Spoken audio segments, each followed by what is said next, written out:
Oh, David's here. Oh, Where's our camera? James, people, you want to record. Oh, it's recording. Okay. All right. So if you stand right over here, all right, camera. Just like a teacher. Someone waiting to get in. Yeah, Mary is handling it at home. Oh, so she's admitting. Oh, okay. Yeah, I see Mary up here. Oh, good evening. Welcome to October's Calumet Revisited Forum. I am Michael Bowes of the Association for the Wolf Lake Initiative, with co-host Dr. Lowry, Professor Emeritus of History at Calumet College. Before we hear from tonight's speakers, are there any announcements? If not, I have two. On October 8th, Greening of the Art starts with competition among college artists on October 11th. And then on Wednesday, October 16th, those planning the 8th Annual Wolf Lake Watershed Advisory Committee meeting gather at 7 p.m. via Zoom.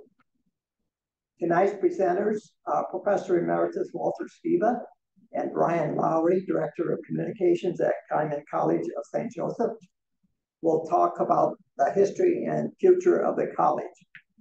After their presentations, we'll have a question and answer session. The presentation this evening is being recorded. It will be available within a week on Ollie's website. So would everyone remain on mute? And welcome, Brian and Walter. Thank you all.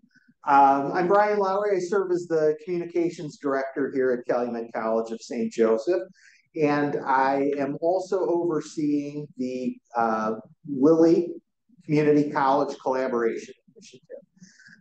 That grant was received a couple of months ago. It was applied for earlier in this year. We had worked on it for about a year prior to that. The College Community Collaboration Initiative will grant us $15 million to help the college here serve as a benefit to the community. So there are several very specific projects that we will be able to accomplish with this money. I don't have time this evening to go into great detail on all of them, but for those of you here in the crowd and for those of you at home on Zoom or those ships at sea, I would welcome you to come on October 17th at 6 o'clock. We'll have an open house that will cover off all of these things in greater detail. We'll have tours of the building, etc. But as a brief overview, the college will partner with the community in many different ways, externally to the building and internally. Externally, we will re-turf the Whiting High School football field, which is where our football team also plays. That'll get re-turfed. That turf was put in 11, 12 years ago. It's at the end of its usable life. And so that will be a $1 million plus rehab of that facility. We will also help the city artificially turf the Oil City Stadium baseball diamond. So right now that's natural grass. Artificial turf will help extend the season of play at that municipal facility. We play there, our baseball team plays there, Whiting High School plays there, the Oilmen play there, but it's also home to many tournaments and many teams that need to rent out space. So by putting artificial turf down, it actually drains the field faster. You can extend the season about 3 months of the year, and you can play games more quickly one after the other. So that all then benefits the city to help financially maintain that facility. We're going to put a park in over by the Pistello home. We've got some deciding to do, and hopefully in conjunction with the neighbors and the city, deciding how we're going to lay out a park and a practice field over there. But half of the land south of our residence hall will be given over to a public park fitness park, you know, with little exercise machines, a walking trail, lots of trees and flowers and all that kind of thing. And that is for public use. We'll also have a practice field, which will be artificially turfed for our football teams, our soccer teams, all of them to practice out there and play. It won't have any permanent stadium seating or anything like that. It'll just be a field with a fence around it. And that will be a little more restricted. That won't be as open to the public. But you know, if there are league, you know, kids soccer leagues or something, they can play there. Our summer camps will be facility as well. We'll also redo the parking lot. So this will get an upgrade, look nicer. It'll have some trees out there, some tree islands, all repaved, all restriped. Hopefully have some walkways that make it clearer where students should be and where cars should be. We're working with Polygon to get some wind screens up around their fencing, kind of enhance the aesthetics there a little bit as well. And that will cover off all of the physical build things externally to the college. We'll also have a transportation system set up. Shortly after we submitted our grant application, Gary Public Transit actually started running a bus route on exactly the route we proposed. So hooray. But it's only every couple of hours, and it's not particularly well advertised. So ridership isn't that great. I'm meeting with them next week to see if we can't supplement that. The original plan was we were going to get a bus and then manage a bus route. If we can get a bus and then let Gary manage the bus route, we should save some overhead costs. And what we would do with that transportation money then is do bikes around town. So we have one out here. We don't have the bikes for it yet, but there's one station out here that process started a year ago. But a lot of major municipalities have these divvies and that kind of thing where you can rent a bike for $1 and go for a ride. So if we have I have some extra money and we can buy multiple stations around the community, that then enhances that, which will tie in with one other piece. The bike trail actually will pick up where it stops there, cut through our campus all the way to the far north end of our campus, which almost completes that loop around the north base. Right. And I interrupt for a second. Yeah. Is there a way for you to, you're on the corner here, like you to be? Pardon? You're not. I'm not centered enough? Centered. Is this better? That's fine. It's fine. No, is this better? Jane Healy, that's what the Zoom. That's what they're asking. They want to see more of me, gladly. So the transportation is one external piece. The last external piece is internships. So nonprofit internships, we've got $90,000 a year dedicated for our students to go out and serve in nonprofit internships. We have a long list of partners on that regard, but it gives our students the opportunity to gain some experience, to learn. It builds capacity at nonprofits in the area, which should help all of us. Internally to the building, we will have 3 spaces that are overhauled. The first space has already begun. It's the art gallery, which is down the hall here. The door is open. I'll make sure the light is on my way out of here. But if you go in there, you'll see we purchased a permanent collection of art. Pete Doherty, one of our grads, his work is in there. That space we will start to use more. We'll have more frequent shows. Greening of the Arts is going to be an important piece of that rotation every year. We had a photographer named Paul Petritis here earlier in the year, and we'll start to look to do more kinds of shows in there. But we'll always have a permanent collection to hang on the walls when there isn't another show run. The second space that'll get overhauled is room 200. Which is, we've had 1,000, Valerie's been in that meeting, in that room for meetings thousands of times in her career. Walter, probably even more. That will get renovated. It'll get this treatment. It'll get painted. It will have decorative elements on the walls, carpeting. better AV setup. And these spaces are going to try to help tell the story of the three spaces here will tell the stories of the land, the people, the work of the Calumet region.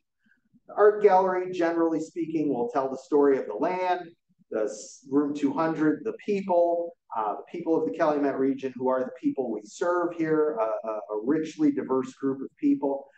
And then the third space will be the 7th floor, which is really going to be the magnificent gem in all of this. The 7th floor is currently unused. There's nothing up there except a shag-covered bar. If you come here on October 17th for the big open house, we'll take you up there and you can see it.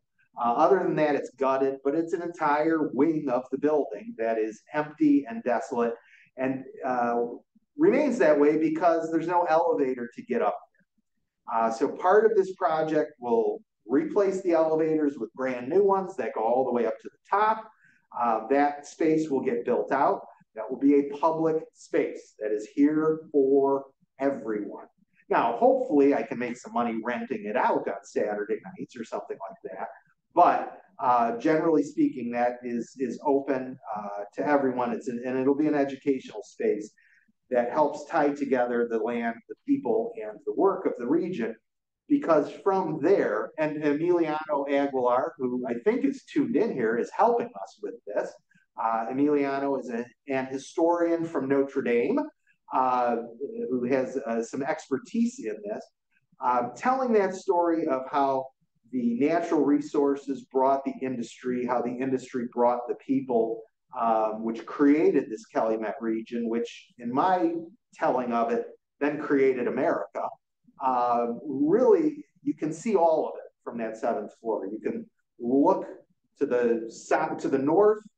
You can see the skyline of Chicago, the full sweep of the lake, all of the Whiting-Robertsdale community, and then to the north we can see or to the south we can see all the industry, which was what that space looks out over the refinery. It was the Standard Oil Executive Lounge up there back in the day, which is why there's a shag-covered bar up there.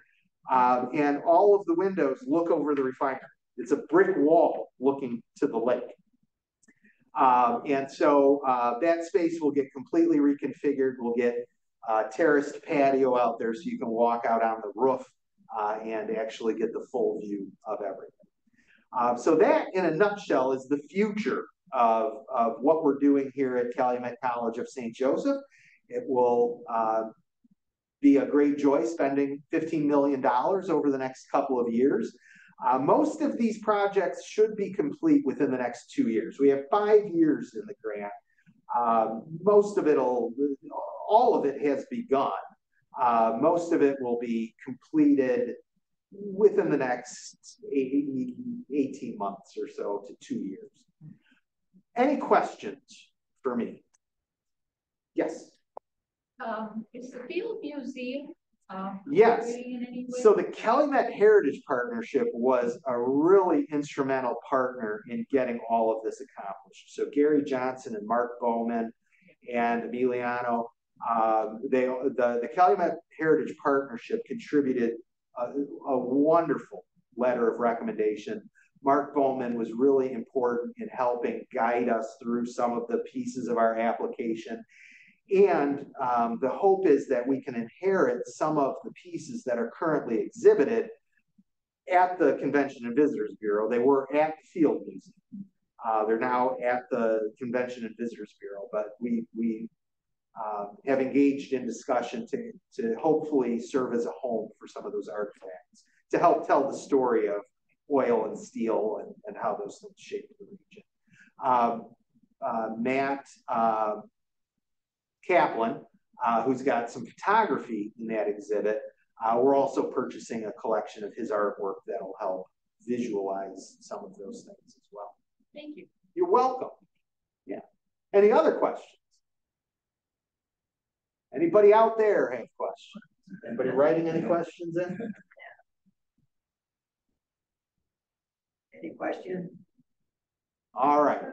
I hope to see you October 17th, 6 p.m., room 200. Unfortunately, I have to go to a redevelopment commission meeting. and then sit and listen to a city council meeting. So you will have a better evening than I will, and I look forward to seeing you all soon. Where's the development commission? City Hall. Yeah. So I've got to be there in 10 minutes. All right, we'll see you all soon. Okay, Thank you. take care. Thank you very much. Okay. So, Walter, it's up to you. yeah, I guess. I'll try. So Zoom is, I got to get way over there. Well, we can position you because we can see your picture there. You just need to be in front of the, in front of that screen. So you're right in the center now of the. Is this good or not? Yeah, it's fine. It's fine. I was trying to get you larger, but I'm not sure how to operate this. And no one else knows in the audience. We'll go with that. What do you need to do? Screen. Well, Jane, The screen in the left. G screen. I just wanted someone to Walter to be down. I'll get on that screen. And you're good. You're up on that screen. But Well, no. Oh, Walk away. See, you're not there on that screen anymore. You need to stand in front of that screen. Yeah, just stand right here. No, he wants him to be there. James Wall or something. No, I was going to follow up on some of the things Brian talked about, for one, and tell a little bit maybe about how we got here, and exactly more about how we got to this place, and when, how we got here, when we got here, and so forth, talk about. And focus a little bit on Father Lefko, who made some, we owe him a lot, actually. But I just wanted to clarify a few things that Brian talked about with the 7th floor. Ever since the college moved here in 1976, there's been discussion of making use of the 7th floor, but it's always been postponed.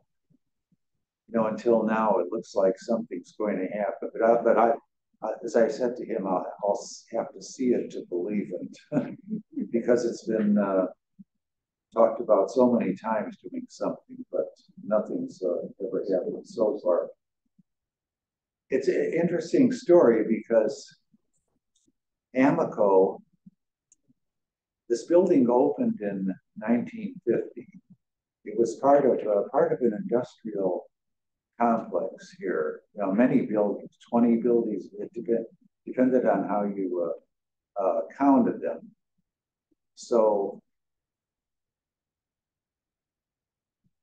this building was the last one to open.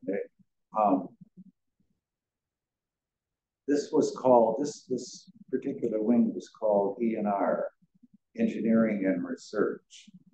And the 6th-story with the 7th-story penthouse, if you want to call it that, was the last thing to open in 1950. So Amico, I talked to Al Hayes, who was superintendent of the plant at that time during the 1950s, and I asked him about the 7th floor and many other things too. And he said, Amico, that was American Oil Company, and of course it's BP now. It's been BP since 1998. British Petroleum, as I read. But anyway, they thought of it as a place to have parties, gatherings, get-togethers, whatever. But it just never quite worked out, according to Mr. Hayes. So they had designed, there are 2 elevators that go up to the 6th floor.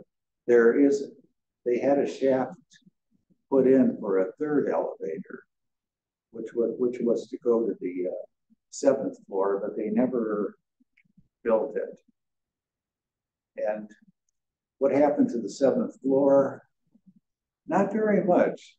Draftsmen came up there, draftsmen that drew plans and ideas and all that.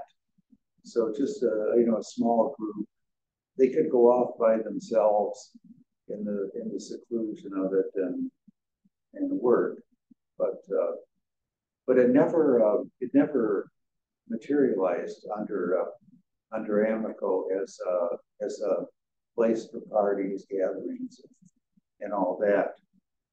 Now there is a bar up there, but no, it's not from Amico's period. It's when the college was in East Chicago.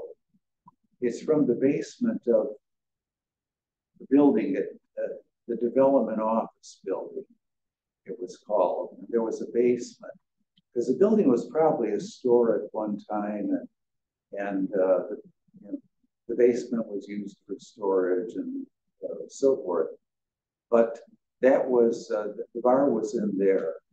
It was an informal gathering place after some meetings. And I don't remember the exact year, but the bar, yes, it was hauled here from East Chicago and hoisted up and, put up on that 7th floor. Now, when the college thought about using it too for meetings, gatherings. In fact, alumni meetings were held up there, some other meetings. And one year, faculty meetings were held on the 7th floor. But one of the big problems with it is that there's only one exit, one stairway that goes up there. Now there is a rooftop entrance for emergencies, but I can imagine trying to open that up, and I can't imagine. And if it's wet or snowy outside, so it was not safe really in case of fire or an emergency with having just one exit. But this plan is to put in the elevator for the 3rd shaft. And Brian mentioned, I didn't hear that before, but the other 2 elevators would be able to go to the 6th, 7th floor, but at least one will. And I think another stairway may need to be put in. They have a couple of exits there, but that's what's happening. There's a 7th floor, and as I said earlier, I have to see it to believe it, because but as Brian said, the money is there, and it's going to be worked on. But the benefits of the grant, it's going to take a while to really see some of them, because putting in new turf on that football field, that can't be done until the spring, for example. And the idea of the park, I think it's going to take some time to really get going, and whatever evolves from it.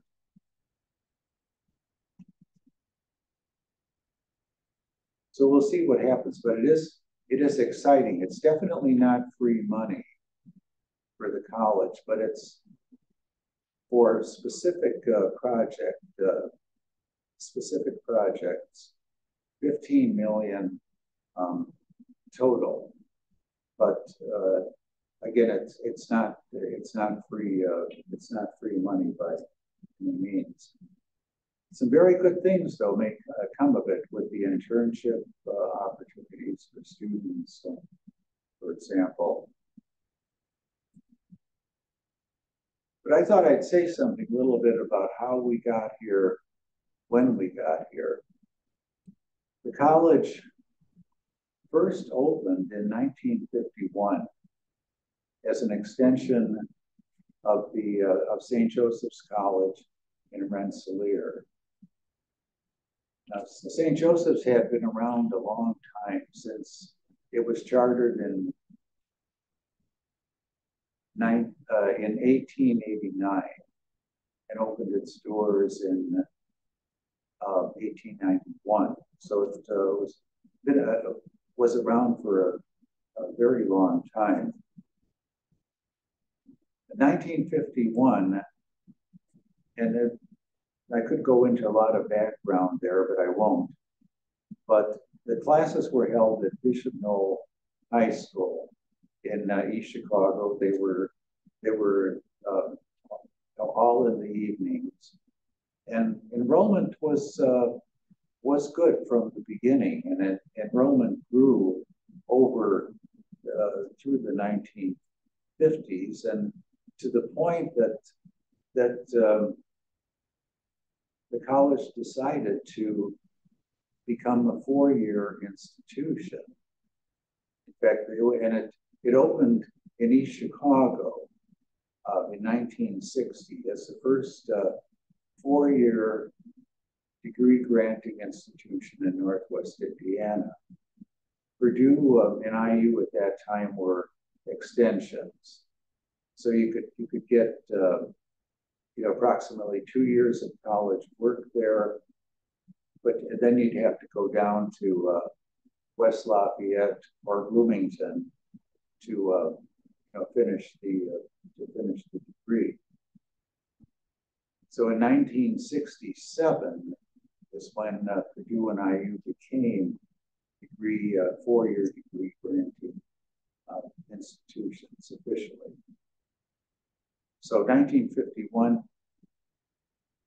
So the college as a four-year institution opened in 1960, and it's remained in East Chicago through the fall of 1975. Well, where did this property come in? Where and when did this property come in? In 1968, Father John Lefko, and I've never heard anyone call him Father John. It was always, formal, Father Lefko. So that's what I will say. He had been at St. John the Baptist Catholic Church in Whiting. Everybody familiar with it a little bit? Anyway, he was ordained in 1938, and his first assignment was as assistant pastor at St. John's Catholic Church. Father Kostick was the pastor at the time. So, as time went on, Father Kostick realized that a school would have to be built, a new school. The old one was very small, and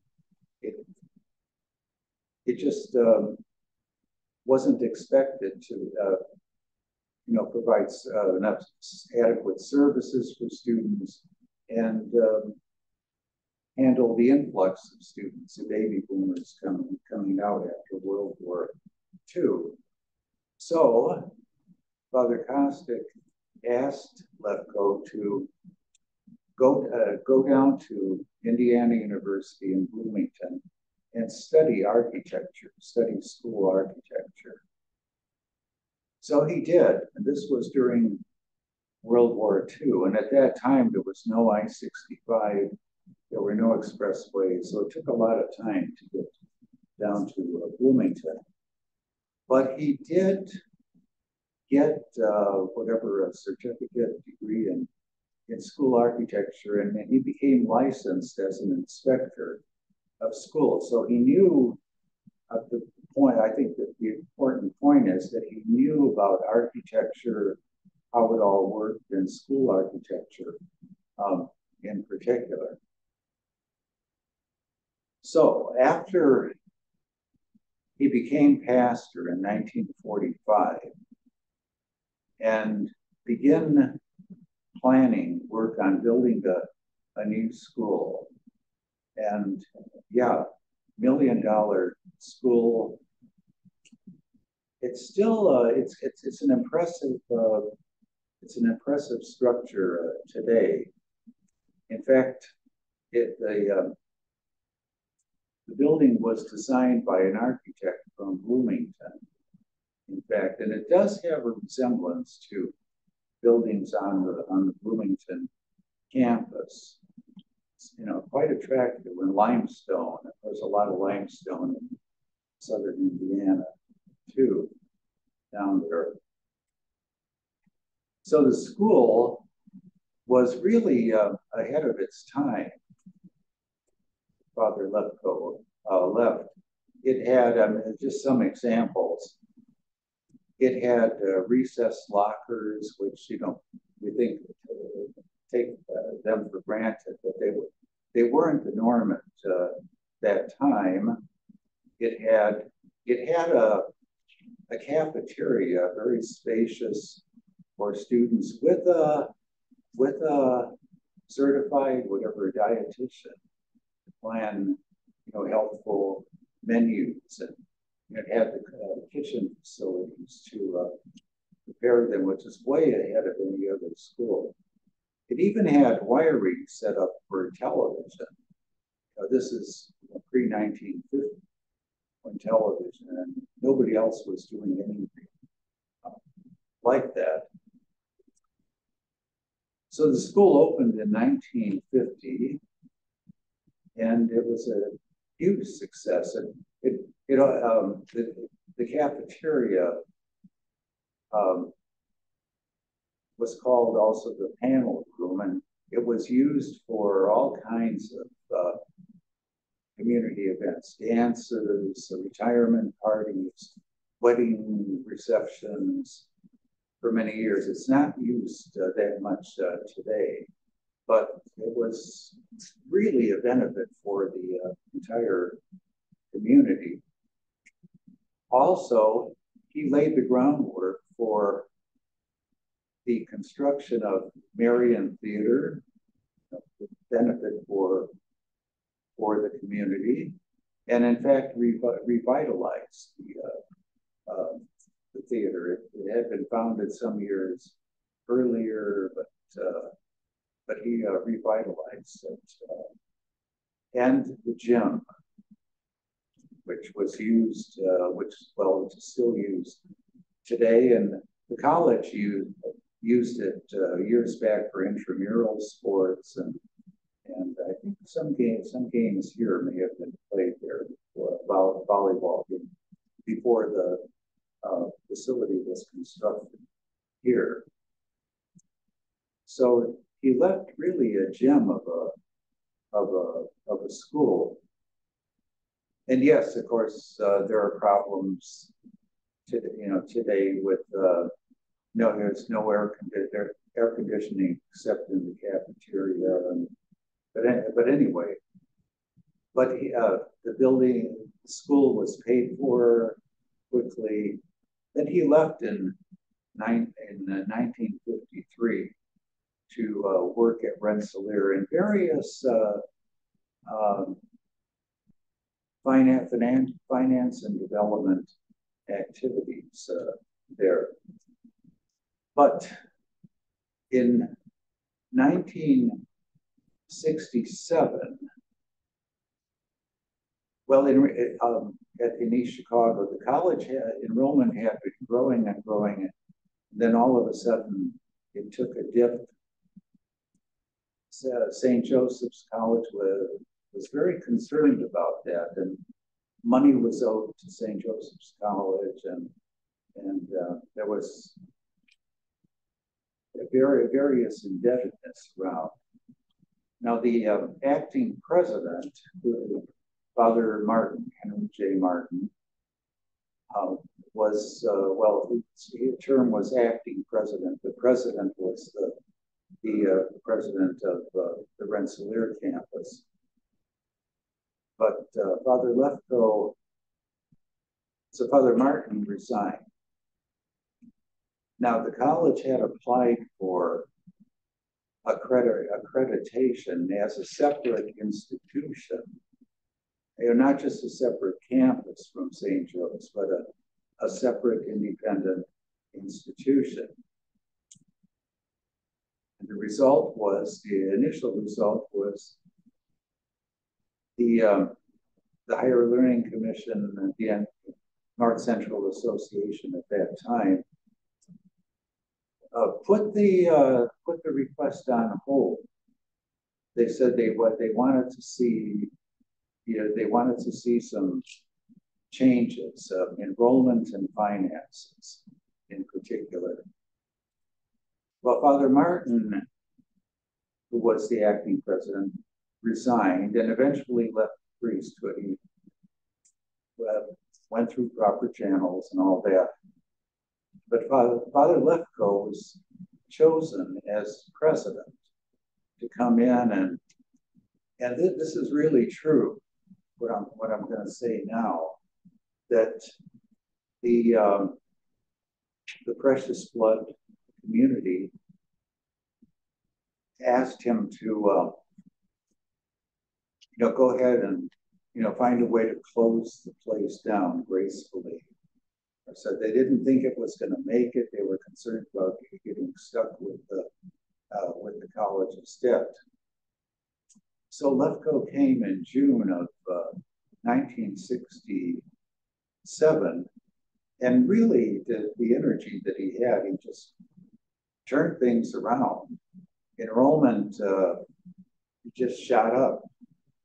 In fact, to the highest enrollment that we've ever had in 1971, close to 700. Close to 1,700 students, in fact, traditional students, full and part-time total. So things were going very well. And of course, the accreditation team had approved the request, and in their report, they praised Father Lefko as a very dynamic leader at the time. Of course, he was born in the Bronx, one of 6 children, immigrants, and he learned there are a lot of Jews that lived in the area too, so he really got to know them from childhood. And he said there were more Jews that attended his first mass than Catholics, interestingly enough. But so he worked well with the community. In 1968, this is the first mention, November, I wrote some of this down, November 1968. Mary Morris was a very active parishioner at St. John's and very much involved with the Marian Theater and all kinds of parish activities.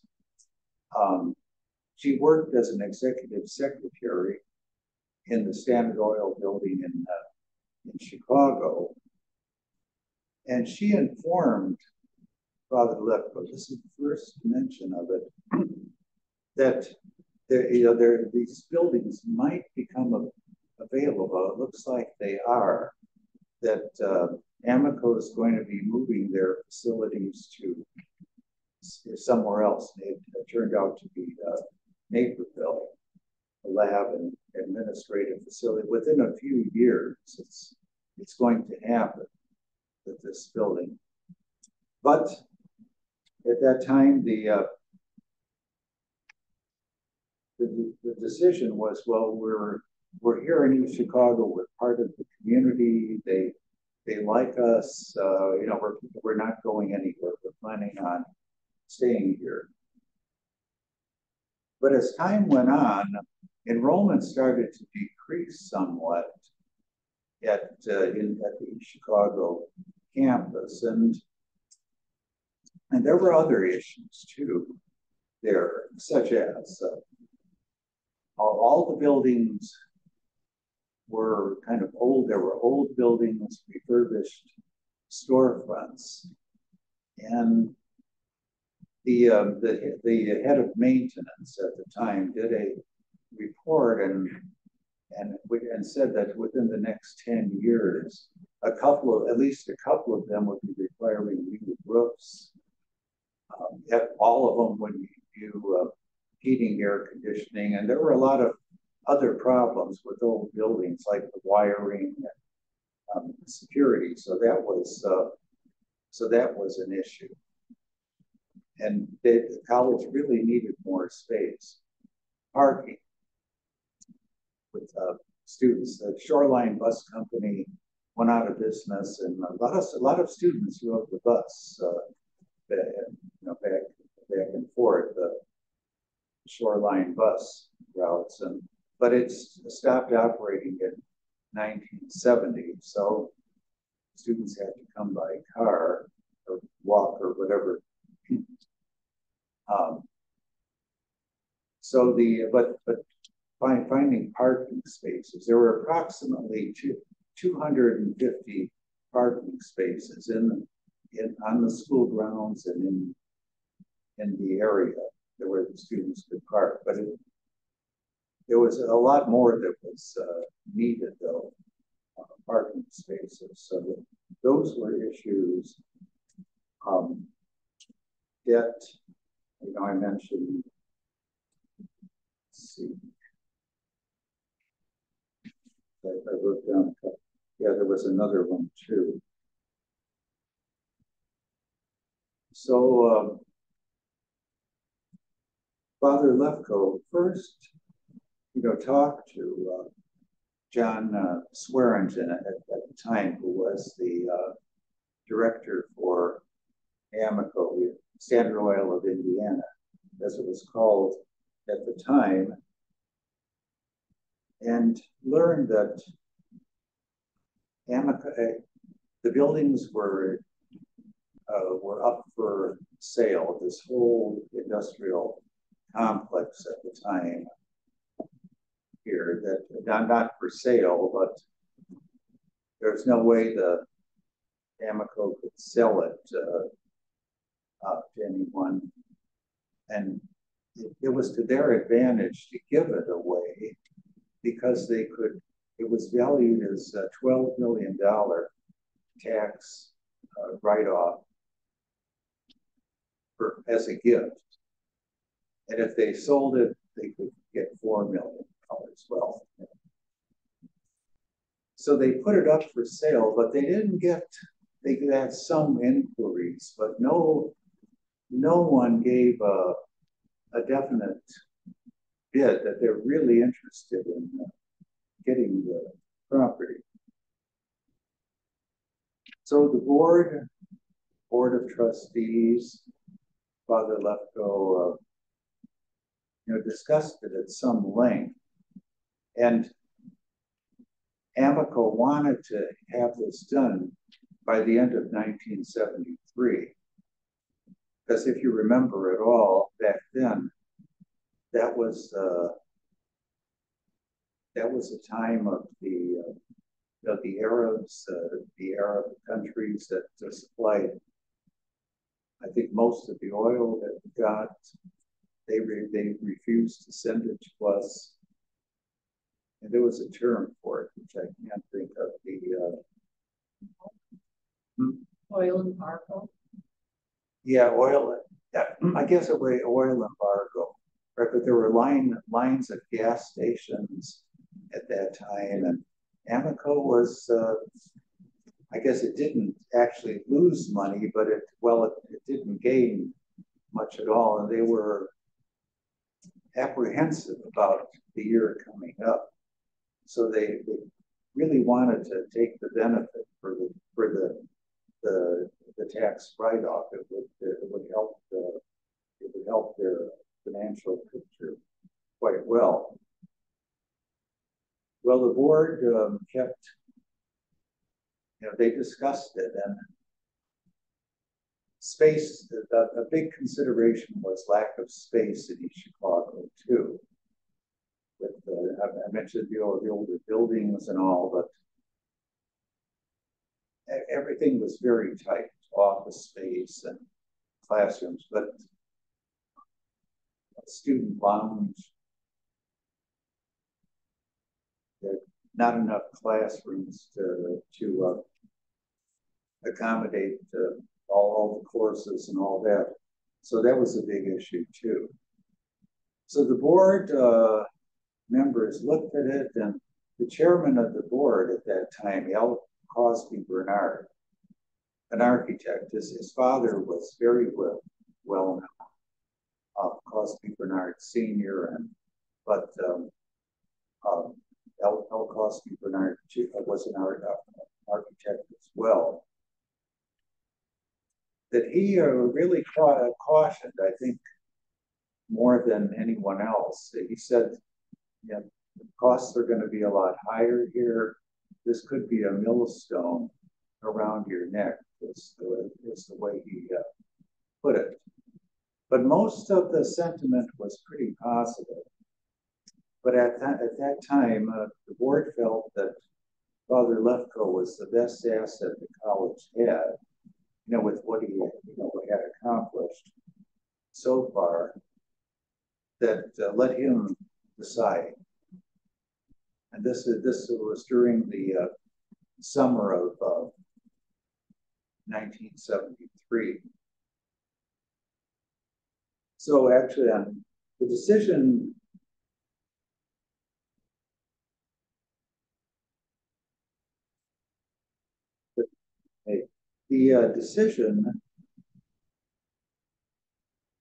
he made a decision on August 17th of that year. He said, after many sleepless nights in prayers, that he said we should take this property.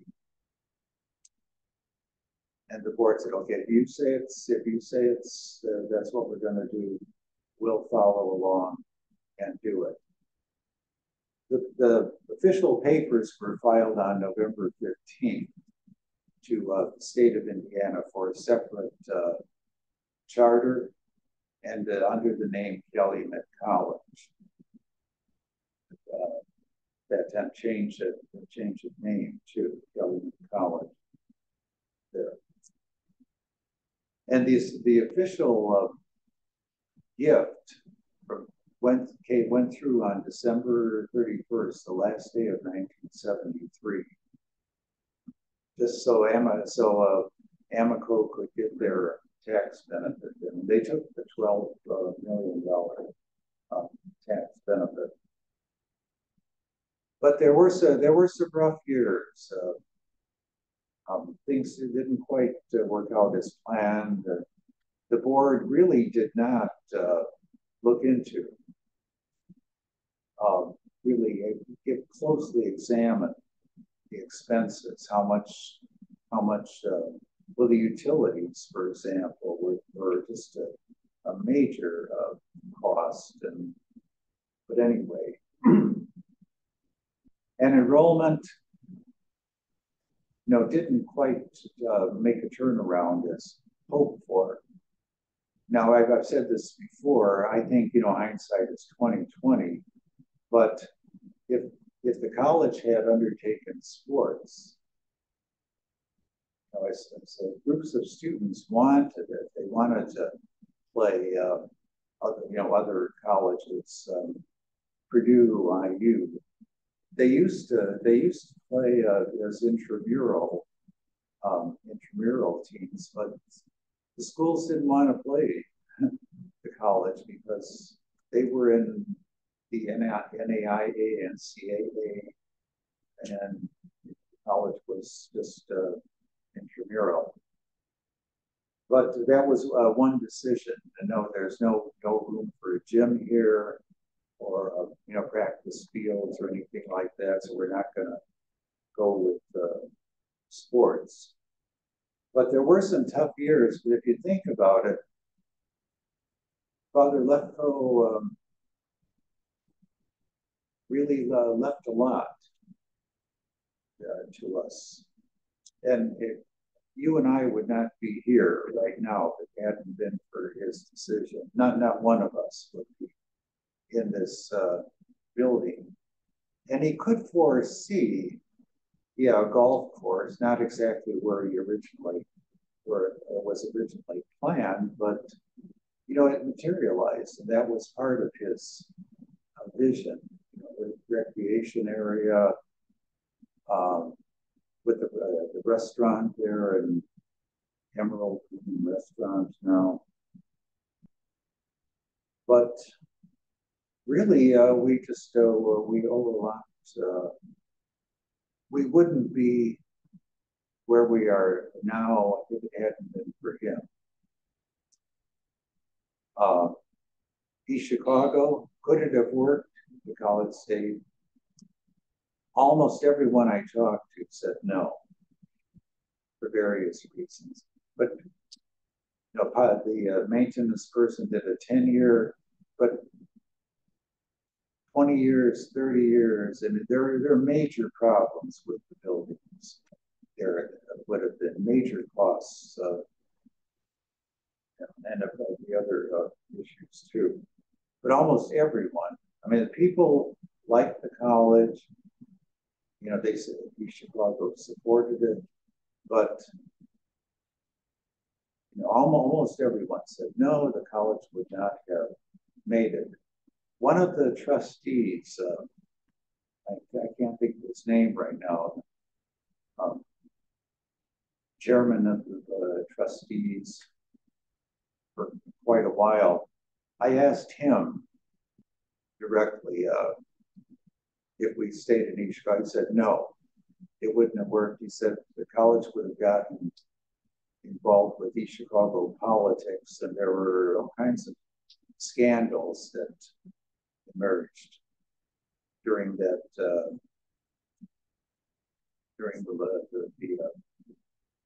one time a mayor, I can't think of his name right now, ran there for years and years. But the mayor was never convicted of anything, but a lot of his aides were convicted of crimes and bribery and whatnot. So there's a little bit of information about how we got here and Father Lefko's contributions, I think, to the community with the school and with this facility. It's still here. Why did he like this place? Remember, he studied architecture, so he examined the building. And he said this could take us to the 21st century. It's built that well. That yeah. And it has. It has. Yeah, there are some problems. I know windows, a could be replaced, or that's always a lot of room for improvement. But yeah, we're still here, 2024, for all that time.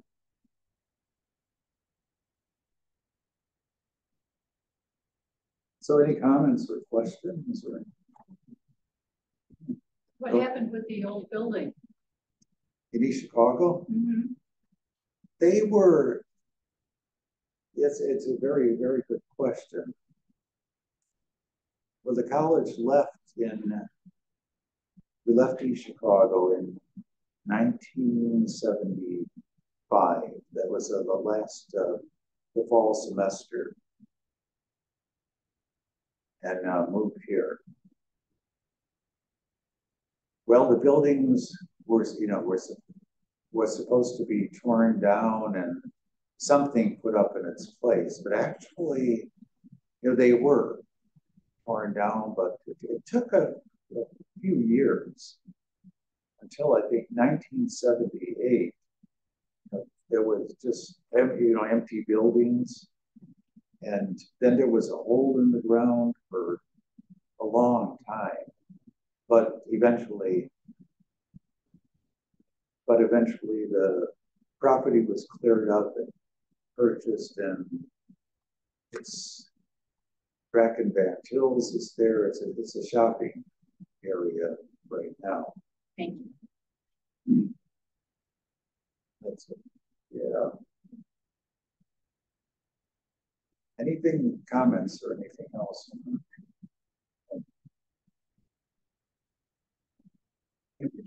So thank you. Yeah, we were allowed to talk about so he what happened to him? Well, he became much more subdued later. I mentioned he was born in 1912. He died at Cartagena. That's like the mother house of the order, the missionaries of the Precious Blood in 2002, 80 at the age of 89. So July 1st. Okay, well, thank you, Walter. Thank you. Thank you, Walter. Thank you.